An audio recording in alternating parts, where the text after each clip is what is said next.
আসসালামু আলাইকুম everyone, daily food master কুকিংয়ে সবাইকে স্বাগতম। আমি আবার একটা নিউ রেসিপি নিয়ে চলে এসেছি। দেখতে পাচ্ছ আম পান্না রেসিপি।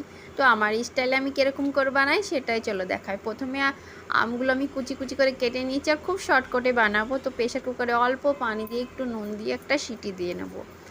আর খুব সুন্দর, খুবই সুন্দর ড্রিঙ্ক এটা, একটা খুবই মজাদার খাট্টা মিঠা। তো খুব সুন্দর ভালো লাগে। এই যে দেখতে পাচ্ছ সিদ্ধ হয়ে গেছে, একটা প্লেটে আমি এটা রেখে দেবো। যতক্ষণ ঠান্ডা না হবে ততক্ষণ আমি এটা মিক্সিতে পিসবো না। আর মাশাআল্লাহ এত টেস্ট হয় না, খুবই ভালো লাগে এই ড্রিঙ্কটা খেতে। আর গরমের সময়, স্পেশালি গরমের সময় তো খুবই ভালো লাগে ঠান্ডা ঠান্ডা পানির সাথে মিক্স করে। তো ভাবলাম যে এটার একটা ভিডিও বানাই, কারণ আমার খুবই ভালো লাগে। তো এই যে ফ্রাই প্যানে কিছুটা আমি গোটা জিরে দিয়েছি, এটা একটু ফ্রাই করার জন্যে। জাস্ট ওটা ওপরে একটু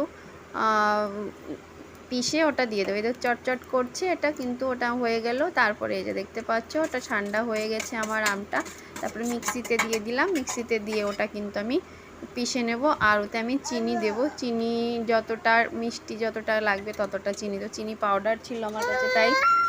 তো এই যে দেখতে পাচ্ছ চিনি আমি দিয়ে দিলাম। তারপরে মিক্সিতে ওটা আমি ভালো করে মাহিন করে পিষে নেব, মানে জাস্ট ড্রিঙ্কের মতো, যাতে পানির মতো হয়ে যায়। তো আমার পিষা হয়ে গেছে।